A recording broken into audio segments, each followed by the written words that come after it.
heard. We're live at the Dublin International Comic Expo, and we're just about to speak to Paul Cornell. Hello. Paul, hi, how are you? Hi, fine, thank you. Thank you very much for your time. At the moment, you're writing Wolverine. Yes. So, how did that come about? Marvel asked me.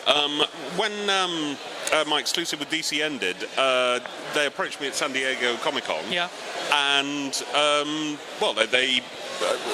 I said I'd really like to do a title that's close to the heart of the Marvel Universe, because I'd been writing these fringe books for such a long time, and they said Wolverine, and I said absolutely yes. You can't get much more to the heart, seeing as he's everywhere. Absolutely.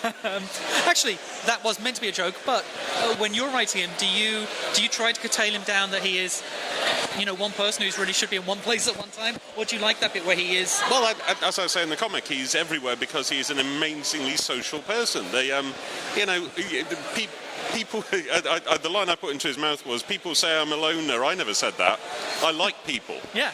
And he has really good reasons for liking people. He's been alone a lot of his life, and I think that he will just basically join literally any team that wants him. Do you think, is that going to be something, because it is something I'm not going to say you've done it obtusely, but it's obvious that you're trying to make him more human as a character. Very much. That was deliberate. Well, I think because he has been so stoic, often he will be almost sometimes a stranger in his own book. He'll be very distant. He'll be kind of almost backgroundy sometimes. Certainly in some of the team books in which he appears. Yeah. And I just wanted to get the mask off, get into his face, and start doing big emotions with him and make him front and centre again, make him the focus. Yeah. It's a big arc, we're on a big journey.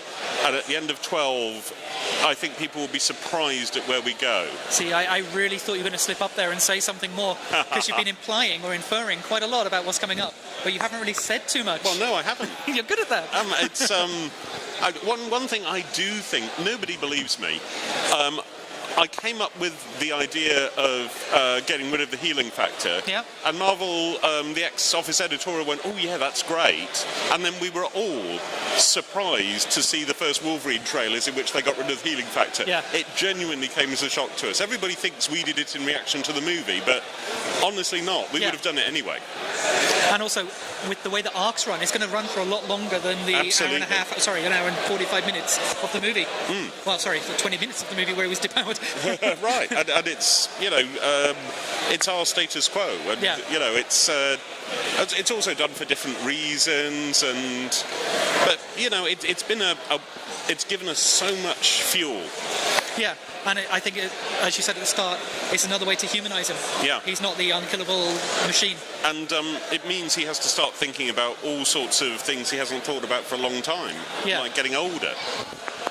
Yeah, okay. To be honest, I hadn't even thought of that. Well, yes, he's now aging at a normal rate. And mortality, and whether or not he's going to want a family and things like that. Yeah. See, now I'm thinking. But I have to wait. Unless, of course, when the camera goes off, if you want to tell me. It's fine. So, has Wolverine been one of the characters that you've wanted to write in the past, or...? Yeah, I really grew up with the Chris Claremont Wolverine, and I'm very much a Claremont fan. Yeah.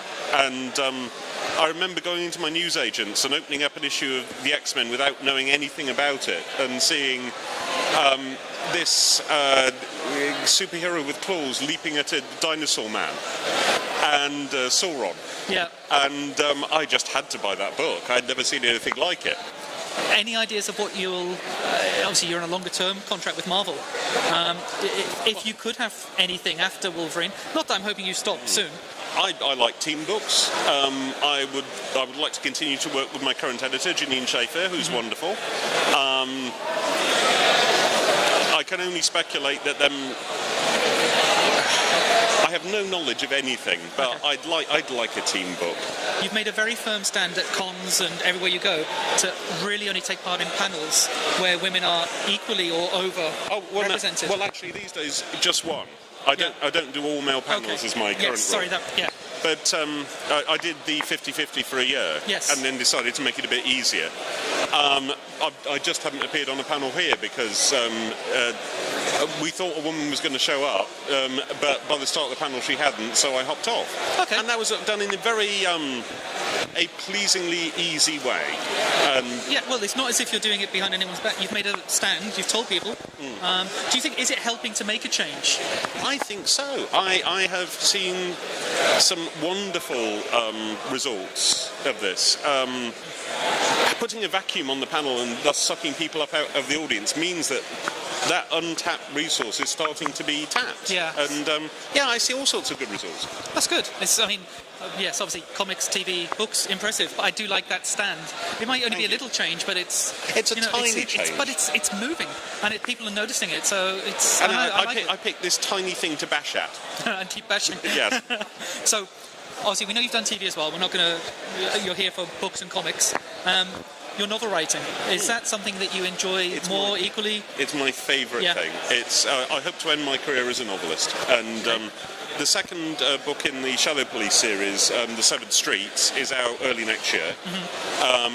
The tagline is Jack the Ripper is back and he's only killing rich white men.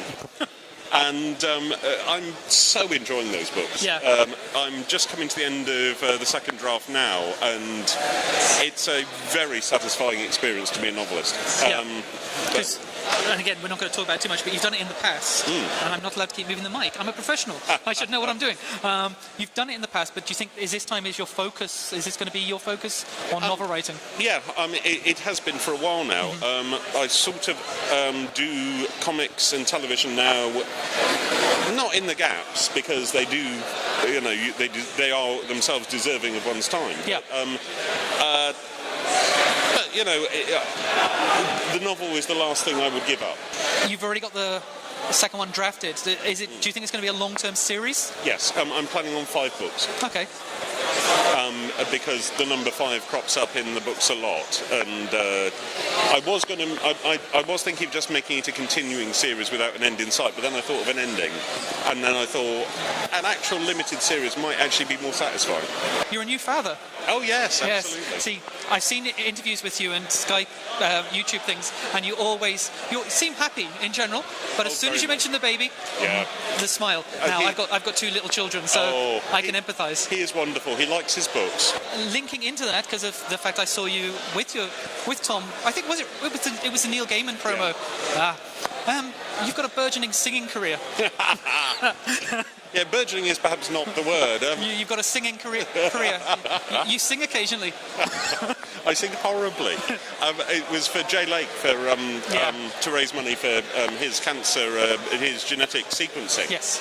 And I sang Wuthering Heights, and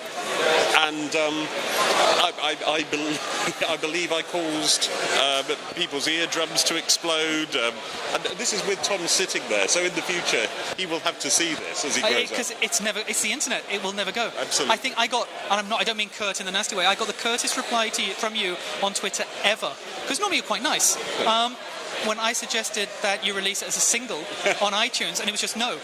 Nothing else. Well, I hope that sounded like a funny note. It was a funny. It was like not even thinking about it. Yes. It was very good, and hopefully, I know I've spoken to Jay a few times. Hopefully it did something. But no, thank you very much for your time. Thank you. What would be the web links that would be the best place to find you, find out more about you? PaulCornell.com. Pretty much everything is linked from there. Okay, thank you very much for your time. Thank you. And it's been very nice talking to you. Thank you very much. Thank you.